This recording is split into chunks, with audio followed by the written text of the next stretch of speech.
Jhansi, Jhansi Rani Lakshmi Bai, a great woman warrior. Why was she called so? One Britisher said, India has produced a man, and that man was indeed a woman. Let's find out the brave story of Jhansi Rani.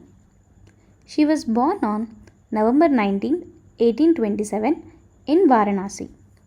She was named Manikarnika by her parents. Her mother died at 4 years. She was raised by her father. She learned how to read and write.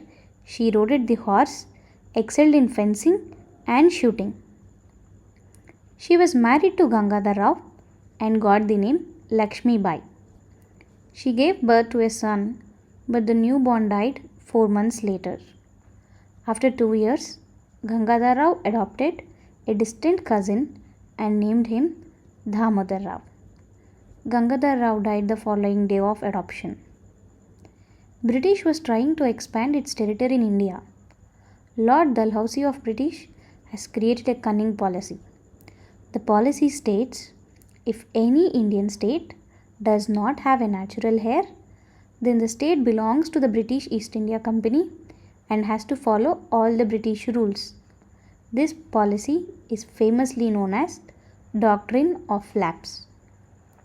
Soon after Gangadhar Rao died, as Jhansi did not have any natural heir, Lord Dalhousie did not accept Rani's claim to throne. That is when she said, I will not give up my Jhansi. But the Britishers took control of Jhansi on basis of the new policy. She kept submitting petitions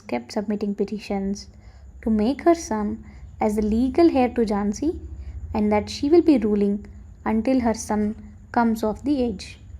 But all her appeals were rejected until early 1856. During 1857, lot of Indian people started hating British and lot of dissatisfaction towards British has started in Indians. This is because the Indian army men in British army are called sepoys. Had to go to overseas, which means those days Hindus believed that they will lose their caste if they travel overseas. Also, rumors spread that the cartridges, an army weapon, have to be teared with teeth, and that cartridge opening is coated with pig and cow fat. Muslims and Hindus did not like it as it was opposing to the religious practices.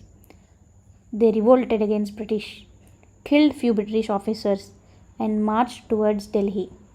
This is famously called as First War of Independence. June 6th, Indian troops at Jhansi also revolted and killed 66 Europeans. Half of them are women. Jhansi has written to the British government that she has nothing to do with the massacre, that she has no involvement. But few historians have recorded that Jhansi outsmarted the Britishers and she is the one who commanded to kill the Britishers. In 1858, General Rose marched to capture Jhansi. She knew if she gets caught, the British will execute her. She defended the fort, but after 5 days, the Britishers were able to enter into the fort. Then she carried her 10-year-old on her back with 4 followers, escaped from the fort. She rode 93 miles in 24 hours. She reached the fort of Kalpi, where she joined other rebel leaders Nana Sahib, Rao Sahib, and Tatia Tope. The rebellion then moved to Gwalior. Jiaji Rao Scindia, the Maharaja of then Gwalior, is forced to escape to Agra, and the fort is now occupied by Indian rebels. British came to Gwalior fort, and there is a fight between Britishers and the Indian rebels. On the second day, Jhansi Rani was shot dead.